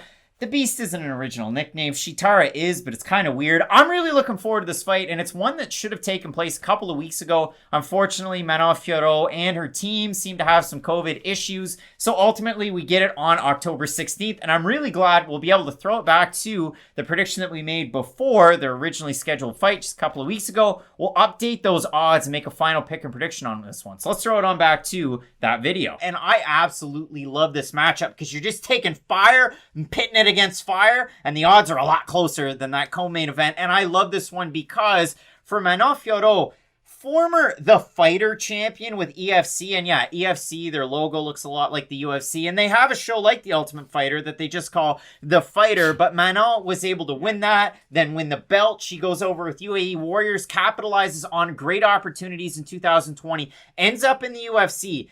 To say that she's one of the most exciting fighters in this division, is that fair? Oh, without a doubt. She is very unique in this division because she's not just an aggressive puncher that then gets knockouts. She's a technical knockout artist, and that's not something that we have very many of in the whole of the UFC. Like, Santiago Ponzinibbio's won at 170. Weird name that I thought of, but still, I would say Manon Fiorot kind of fights in that style. Many fighters at this weight division, or many prospects even, look at Macy Barber, for instance. She can get knockout wins, but it's a lot of wild looping hooks and just her being aggressive. Manon Fiorot can wait behind the jabs, set up combinations, throw her kicks along with her punches. Like, she's not only a very exciting prospect, she's a legit prospect who I see with a very high ceiling in this division. She has a great opportunity to hurt fighters when she's even on the back foot. We rarely ever see that, but when she's moving forward, she's like the Maria Sharapova of MMA because it's a lot of ha ha. But the other thing that she does great, a great side kick to the body. You see that work with great effect in just about every single fight.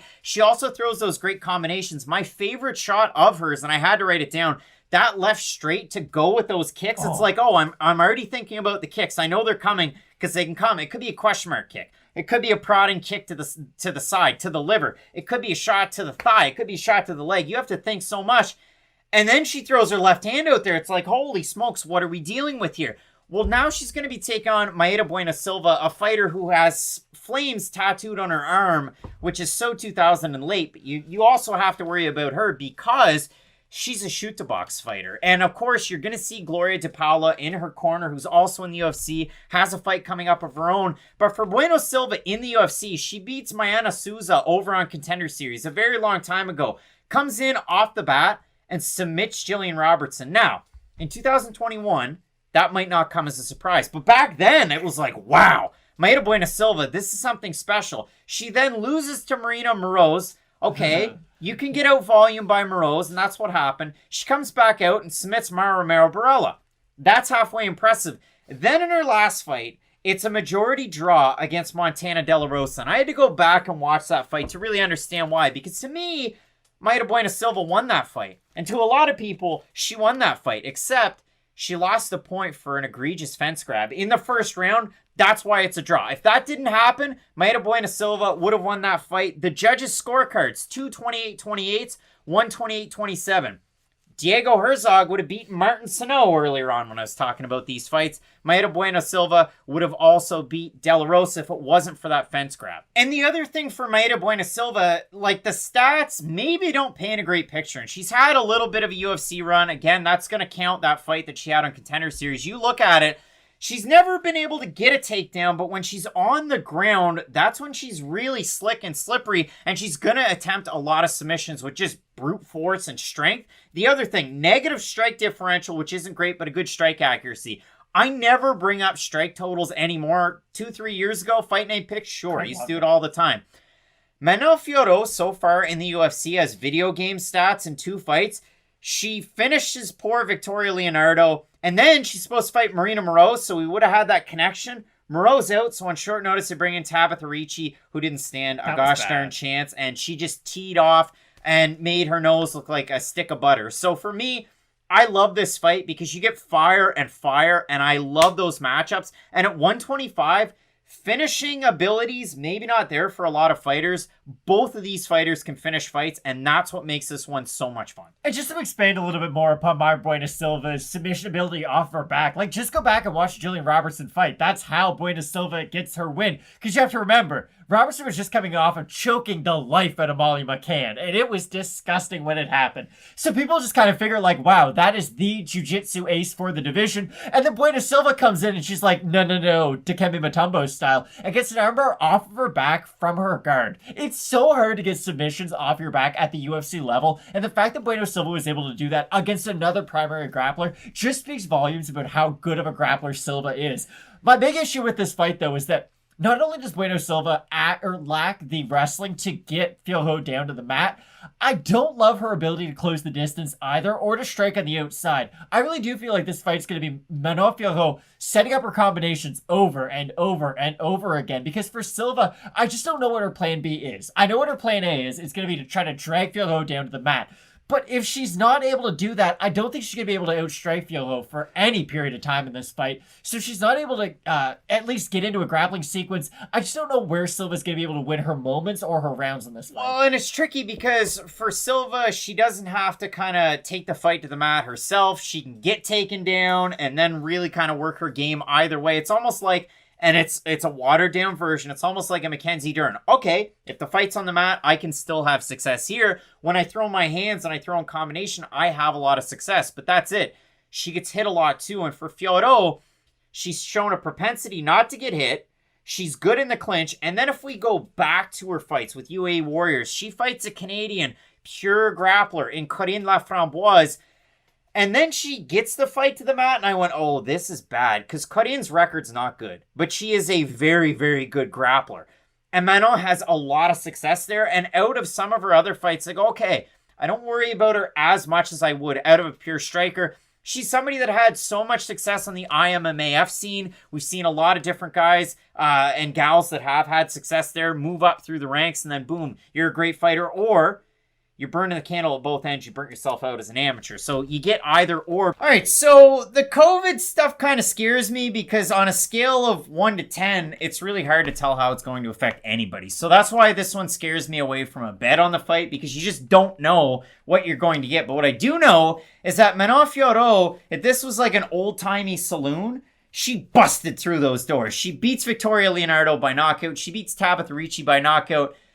But they were never going to be ranked fighters in the UFC. And for Tabitha Ricci, especially not at 125. So it's been really lower level of competition, but incredible knockout wins that we don't normally see in this division. For Mayra Bueno Silva, I think on her best day, honest to goodness, top 10 fighter in this division. But the trouble is, it's been up and down and up and down. She beats Jillian Robertson by submission back when that was a big deal. She loses to Marina Moroz and gets out volume. She submits Mara Romero Barella, and then she has a draw against Montana De La Rosa. So I really don't know where the ceiling is anymore because in 50-50 positions, Bueno Silva's kind of struggled, but she has that inner back pocket. You know, you're going to have Gloria DePaula in your corner. You do train at Shoot the Box, so this should make for a very entertaining fight. I'd love to get your final thoughts on this one. Mara Bueno Silva is a classic example of a great jiu-jitsu practitioner whose wrestling just hasn't quite caught up to where her overall grappling is, and that's why I like Manon Fiorot quite a bit in this fight, because she not only can defend takedowns in a traditional sense, what does she also have to her benefit? Great footwork. And footwork, we've known, is one of the best ways to defend a takedown. It's like what they say. How do you get out of X submission? You just don't get into it in the first place. How do you avoid takedowns? Don't let your opponent get close enough to begin with. And Fiorot's footwork, I really do think, can be used not only offensively to get in and out of the pocket, but can be used defensively to defend a lot of the takedowns from Bueno Silva. So I like Fiorot quite a bit in this division. My real big point about her is, there's no one in this division that anybody thinks has even a small chance to beat Valentina Shevchenko right now. But Manon has a tiny glimmer of hope. I'm not saying she's going to go on and knock out the champ in like a year, but in a division that needs fun challengers and needs people to be brought up the right way, I really do think that if they market Fiorot in a correct way, and if they do build her up, it's sort of a Bellator slow burn kind of a way, I think she could be a top 5 fighter. I really do. You don't have performances like she does in the cage and just be sort of a flash in the pan. We don't see finishes at this weight division ever, and she's going out there getting them with combinations, with single shots. They're not skill sets that you see demonstrated at the weight class all that often. The odds for this one, Fiorot open is still about a -220 for Bueno Silva. She opened a +175, in and about there. The total votes on Topology, 743 of them, 92% Fiorot, 31% by decision, 61% by knockout. For the 8% that have Bueno Silva, 42% by decision, 35% by submission. I see Fiorot winning a decision here if she's at or around 100%. But again, that whole COVID thing scares me off from betting on this one. I would just stay away from it because you never know what somebody's going to look like. I know on her best day, she can absolutely flatline fighters that are nowhere near the top 15. Bueno Silva's in that 20 to 15 category, and on her best day, she's beating fighters from 15 to 10. But when I look at this one, I go, Fiorot, okay, can she beat Joanne Calderwood? Can she beat Jessica Ai? Can Manon Fiorot go out there and beat Lauren Murphy? Like, those are the questions I'm asking myself. When I'm thinking about Mayra Bueno Silva, I think, okay, can she beat Jillian Robertson again?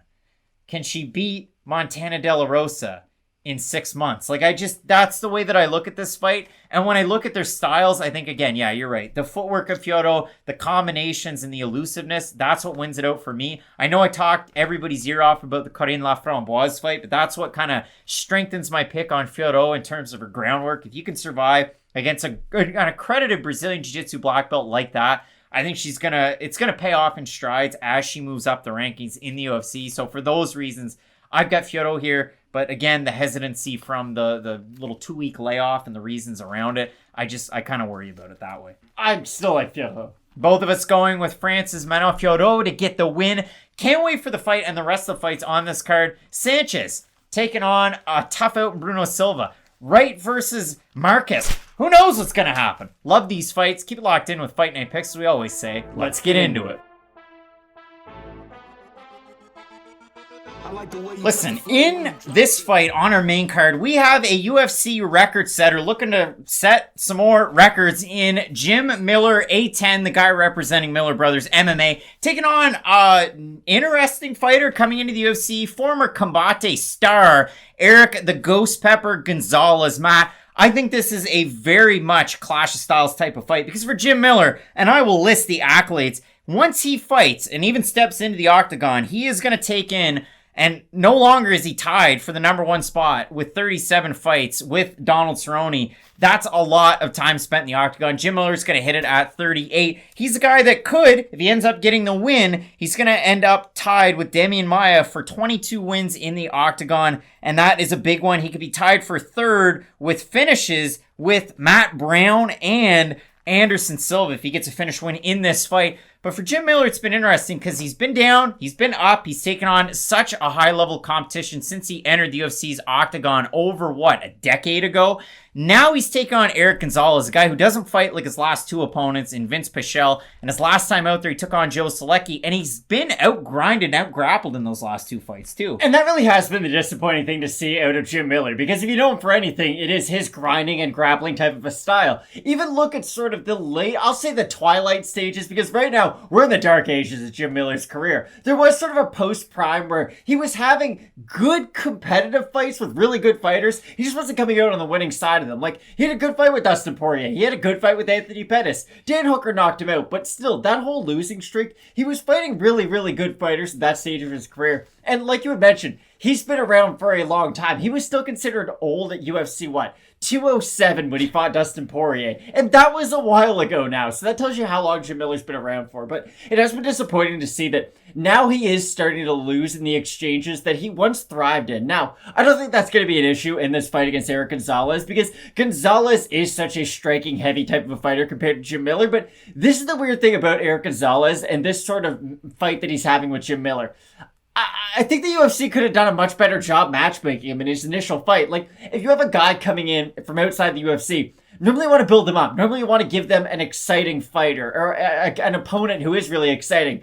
They're giving Erick Gonzalez one of these fights where it's a very sink or swim situation. Either he goes out there, knocks out Jim Miller, and kind of proves that, okay, Jim Miller is over the hill, or Jim Miller out-wrestles Erick Gonzalez, does all those classic Jim Miller things that we love him for, and then Erick Gonzalez is seen as oh, you're just that guy who sort of revamped Jim Miller's career. So I don't really think the UFC is doing Gonzalez any favors with this matchup. Gonzalez at 14-5. He's taken part in a couple of different combate tournaments that add or detract from that record. So I do want to list some of these off because I do think it's interesting. His pro debut was a 3-minute round fight that he ended up winning over Darion Chapman. Then he had a fight back in 2018 combate tournament against Andres Quintana. He loses that one by decision, but that was 1 5-minute round. Then he ends up in the last combate tournament he was in at Combate 53 in 2019. He beats Yoel Jimenez. That's 1 5-minute round. Then he gets another win over Miko Tukto.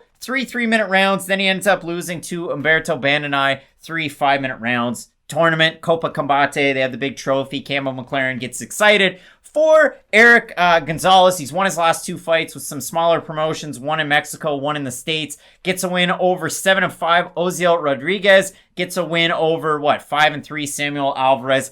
Lower levels of competition, nobody near the same level as Jim Miller. Again, like I said, Miller got out-wrestled and out-grappled against Vince Pichel as well as Joe Solecki. Before that, a big win over Roosevelt Roberts. It was a real kind of show-me type of one where Roberts makes a mistake, Miller runs in there, ends up getting the submission win. But in this one, it's interesting, like you said, Erick Gonzalez is a guy, 8 of his 14 total wins are by knockout. He has 3 inches of height. He has 3 inches of reach in this lightweight division. I'll be interested to see which version of Jim Miller we get, because for Erick Gonzalez, I know exactly what I'm going to get. Like the record that I have behind me from Ghost, it's going to be like Square Hammer. Are you on the square? Are you on the level? We got to see right here, right now, Matt. I think Erick Gonzalez has just got to go out there and follow the game plan that we've seen work for him in those fights. Work behind the jab. Work in a lot of his striking. He gets a little wild. He gets a little reckless. And you know Jim Miller's going to be going in there, trying to get the takedown, trying to go for the leg. I think we're going to get that same old Jim Miller. It's just, what can Gonzalez bring into the octagon that Jim Miller hasn't seen before at 38? Nothing, because Jim Miller's been in there with every kind of opponent. The real question is, what version of Jim Miller are we going to get? And athletically, where is he in his life, really? Because when you think about Jim Miller, no one thinks he's going to go on some sort of crazy winning streak and win a title anytime soon. Like, it's just sort of cool if he did. Yeah, but it's how much longer is he going to be in the UFC for? And if he does win, it's going to look spectacular, and they're going to give him another one. But the issue with this fight against Gonzalez is I worry about Jim Miller's durability at this stage of his career, and I don't think he can just go out there and wrestle for 15 minutes like he used to be able to. I think maybe a 35-year-old Jim Miller can go out there and have a grapple-heavy fight and still have a consistent fight throughout 15 minutes. I don't think this version of him can, so I like the underdog in this one. I think Gonzalez can land a big shot. Now, this thing about Gonzalez, and it worries me a lot moving forward. You said if he can work behind the jab, I definitely don't think about Gonzalez as a guy who does work behind his jab. He is somebody who rushes forward a lot. And that's kind of like, when I think about Erick Gonzalez, think of Marcelo Rojo when he had his debut against Charles Jourdain. Like, I thought that would be the type of matchmaking they would give Gonzalez in his debut. I didn't think they'd give him a grinder in Jim Miller. So, well, I will admit, if Miller wins, it's going to look really bad for Gonzalez. I think Gonzalez can defend a few initial takedown attempts and force Jim Miller to become a striker. I've seen Erick Gonzalez struggle with the takedowns. I look at the odds for this one. Miller opened a minus 185. He's minus 202. A little rich for my blood. For Erick Gonzalez, opened a plus 160s, plus 166. Over on Topology, the total votes for this one, 642, 81% Miller, 67% of those 81 have him to win by submission, 19% that have Gonzalez, 58% by decision. I like Jim Miller in this one. I've seen Erick Gonzalez struggle with the takedowns and with the grappling. I think if Miller goes out there easily, I wouldn't be surprised if he ends up with a submission win in this one. But again, it's 38-year-old Jim Miller, and if it goes bad, it goes bad. And he's been totally out-grappled. Pichel, even old Pichel, pretty good grappler. And Joe Selecki, you know exactly what he's going to do every time out. Thought that he beat Jared Gordon, but whatever. In this one, yeah, I still think Jim Miller can get it done against a guy like Erick Gonzalez, who I don't see as having, you know, a championship ceiling. I don't see a top 15 ceiling. I see a 50-50 guy, maybe like a, you know, he bats a 300, and that's cool in baseball, but not in MMA. I agree with everything you've said, but I think we've seen Father Time come and take Jim Miller. Jim Miller can't even win in the areas that he specializes in, and I think that's when we sort of see a fighter's time come and go. I think, again, if he's going to have success, we're going to figure it out right away. He's going to throw 2 shots or 2 punches, shoot for a takedown, and if he gets that initial takedown, I expect Jim Miller to just rinse and repeat, do it again and again, but I don't think he has that same level of explosiveness. I don't think he has the same cardio that he used to, and that's why I pick Gonzalez. I don't think Gonzalez is going to have the longest UFC career ever, but I think he at least has youth on his side in this matchup, and I think he'll be able to get it done against Miller. We're split on the pick. I want to hear from everybody down below in the comments section. Do you have Jim Miller? Do you have Erick Gonzalez? I've got Miller. Matt's got Gonzalez. We've got big-time fights on this card that you're not going to want to miss. So keep it locked in with Fight Night Picks, we always say. Let's get into it. Attention listeners from across the galaxy, all the way from Australia to Houston. Do we have a pube problem? Do we? No. Do we? Luckily. Because we're sponsored by Manscaped. If so, our friends at Manscaped, they have you covered. And they have you cleared for takeoff with their performance package, their 4th generation lawnmower 4.0. The greatness and the goodness that can be found in that bag is unlike any other. And listen, the orbits in your pants, they will feel like you're in zero gravity when you use the best tools for the job from the leaders in men's below-the-waist grooming. Join the over 2 million men worldwide who trust Manscaped and get your rocket ready for takeoff, apparently, by going to manscaped.com, using the promo code FNP. You're going to get 20% off and free shipping. Matt, we've been there before. I mean, you're below-the-waist grooming, and we have a new studio here. People might not realize this, but it is new. And what I will say from bathroom to bathroom is the fact that, yeah, in my a dimly lit shower that I had before, it wasn't all that great. You couldn't really see all that great. Now, it's the shower bath combo, which is great because I get to soak in the Epsom salts every now and again. And listen, last week I had my wasp pan that was blown up, so it could have done wonders there. Actually, you probably want to ice it. I iced it. It was a venom reaction. I don't think people need to know. But what they do need to know is that new shower bath combo is dark AF over in there, and it's just across the way. Now I can see what I'm doing with that 4000K LED. It's almost like a spotlight that's featured on the Lawnmower 4.0. You can also pop that bad boy open, so if it's cut with trimmings, you can just pop it in there. You can throw in the old lube, get it moving around. You got to lube your motors. Everybody knows that. But there's all sorts of great stuff with the Performance Package 4.0. You're going to get the Weed Whacker nose hair trimmer, which, if you don't know me, I've had a nose hair issue for some time now. My wife knows it. Matt knows it. You can see them. It sounds like he's mowing grass right now if you can't hear it. Well, just the weeds, and they're thicker, so that's the best part of it. But all sorts of great stuff included here, as well as, Matt, we've got the Crop Preserver Ball Deodorant. You spritz a little bit of that on. It's like a salve. Slap that stuff on your nuts. And the other great tool that's in here is a Crop Reviver. That one's a ball toner. You talk about a spritz, it's just a light, airy. And if you want to have a good day, put a couple of pumps on that. Let yourself air out. You're going to have a great one. Also included with the Performance Package, if you check it out, you're going to get a couple of neat things. You're going to get your boxers, They fit quite well, as well as the Shed travel bag. And if you know anything about me, when I'm out, I'm traveling the world, there's nothing better than a nice toiletry bag. So check them out. You're going to get 20% off and free shipping with the code FNP at manscaped.com. That's 20% off and free shipping. And I can't really, focus on that one enough, because there's nothing worse than getting dinged with a shipping charge at the end. With code FNP, your dick and balls need some help. For a clean trinity and beyond, your space balls will thank you. Matt, we've been rocking with Manscaped for the majority of the year this year as it's gone on, and we couldn't be more pleased because people checking out the sponsor, it helps us, and it's the very best. It's a great relationship there. I can't say enough about it. Yeah, make sure you guys use promo code FNP for 20% off and free shipping. Matt, big time fights coming up. Our co-main event. Oh boy. Gatekeeper Arlovsky, Carlos Felipe, and in the main event, oh boy, Aspen Ladd, Norma Dumont. We get a lot of thoughts on those fights. You're not going to want to miss it, so keep it locked in with Fight Night Picks. We always say, let's get into it. Big time fight coming up this weekend at heavyweight. We have the former UFC heavyweight champion, Andrei Arlovsky, taking on Carlos Felipe, Matt's boy. His nickname's Boy. We got a big time fight, Matt, and I'm looking forward to this one because for Carlos Felipe, his last 2 times out, kind of fucked around and got split decision wins. And you hate to see that, especially for such an interesting prospect in this division, because if you look at it for Felipe, what's his kryptonite? It was grappling. It's his takedown defense. We saw that in the Sergey Spivak fight that really kind of gave us the introduction after a 2-year USADA suspension for Felipe, and I was really down on him after that. And then he's able to kind of pick himself back up. And you look at it, since he loses to Spivak, he beats Jorgen Castro by decision, but he kind of complained when it got back up against the cage. He didn't like that. He just wanted to strike. He wins a split decision over Justin Tafa. He wins another split over Jake Collier. And you probably don't like to see him have that close of a fight against some lower level heavyweights when you're taking on a guy who really likes to pick off lower level heavyweights and prospects in this gatekeeper that is 2-year-old Andrei Arlovsky. It's kind of crazy to think about this, Matt. I'm really excited to get your thoughts on this one because you seem to have a keen eye on both of these guys, especially where they're at in their respective careers. Remember when Giga Chikadze had a split decision win over Brandon Davis, and then he had a split decision win over Jamal Emmers, and then he went on a crazy run, and now we all know who Giga Chikadze is, and he's really, really good? Now, there's 2 separate universes. There's a universe where Carlos Felipe goes out there, knocks out Andrei Arlovsky, and goes on one of those Giga Chikadze-esque type of runs. There's another world where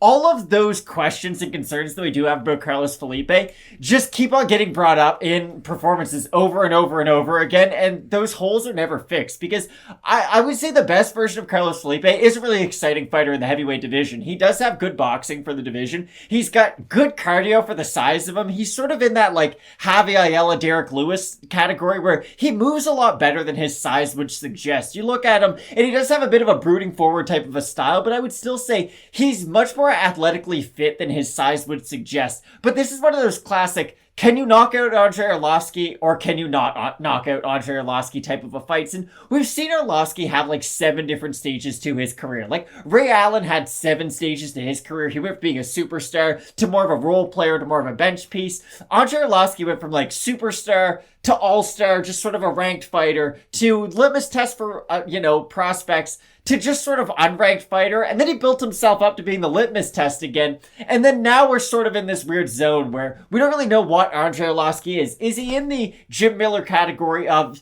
it's probably time's up? Or can he keep on going out there and out-voluming other guys in the heavyweight division? Because the thing that makes Arlovsky so unique in this stage of his career is that he's not a heavyweight who relies on power. 9 out of 10 heavyweights have to rely on their big punching power. But Arlovsky, even at 42, can go out there, pitter-patter, and just sort of L-step his way to unanimous decision victories.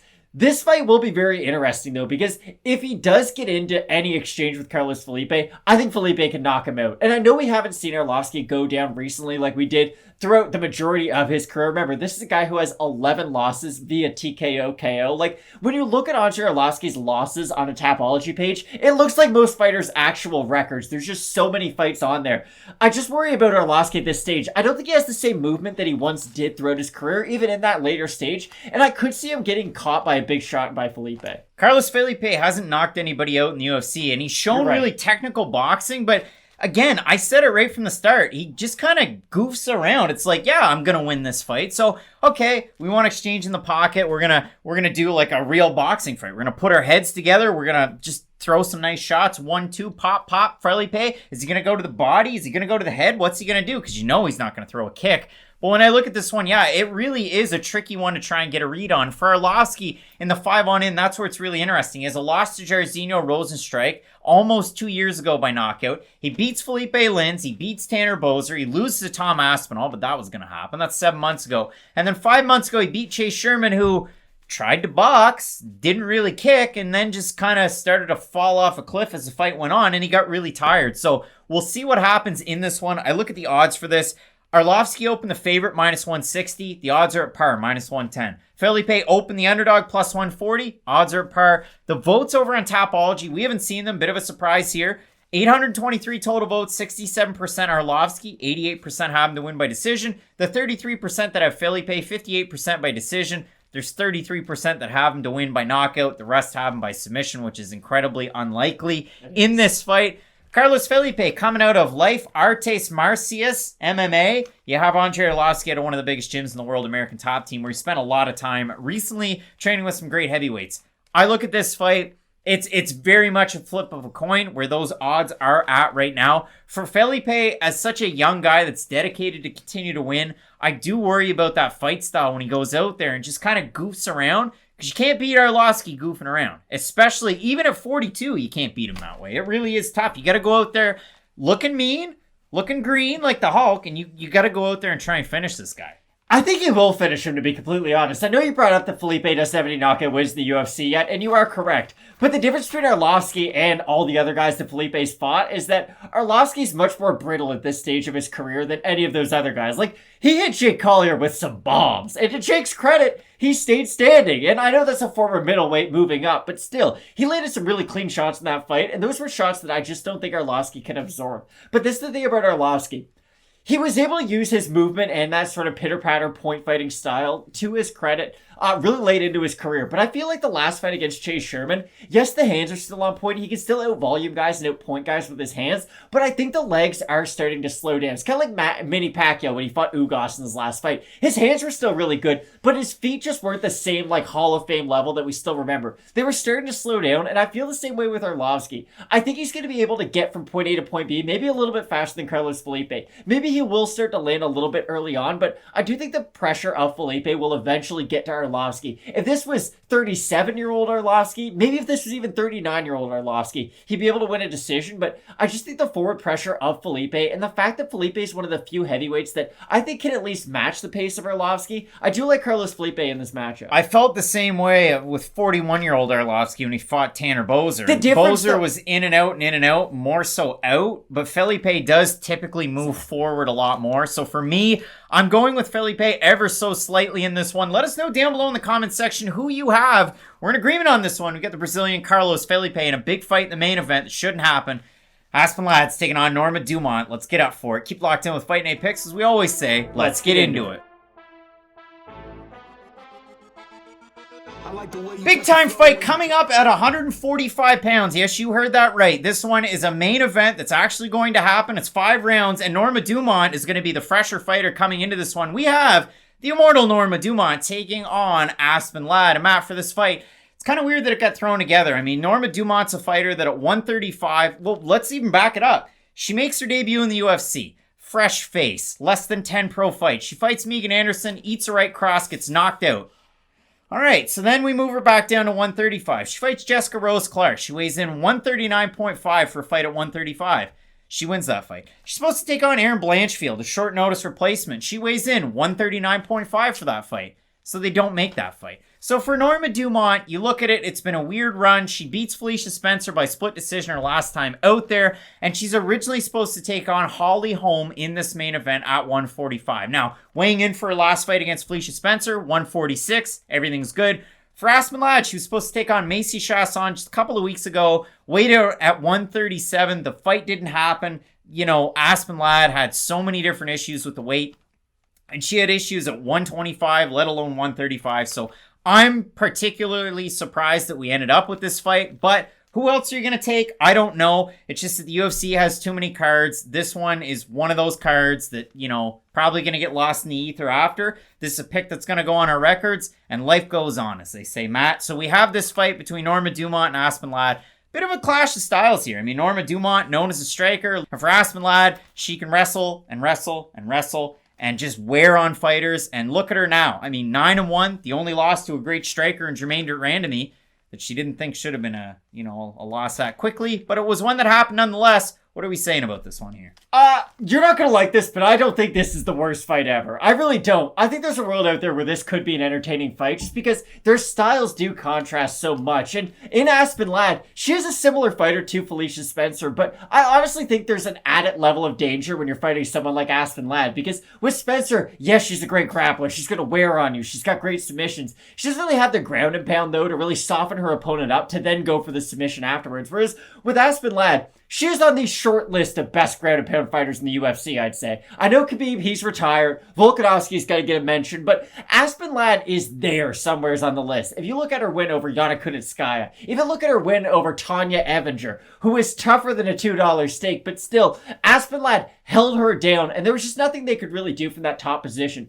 Aspen Ladd's really best skill reminds me a lot of Luke Rockhold. She just has that really heavy top position, and when she does decide to let her ground and pound go, she's not just Serena Williams, ha, and it's the noise. Like, there's real force behind the ground and pound of Aspen Ladd, and she's one of those fighters who does make fighters pay when she's on top. When she gets in that top position, starts using her hooks, she really does soften up her opponent, and I remember I used to say Brennan Allen was the example. I know he's more of a striker now, if anything, but still, there's some fighters out there who, they just get busy once they hit the mat, and Aspen Ladd is one of those fighters. Now, with all this being said, remember when John McDessie fought Ignacio Bahamondes? And I know Ignacio, he had a great performance his last time out, but I was very, very concerned about the ACL of John McDessie. But I remember after question mark kick saying, you know what's a lot worse than tearing your ACL?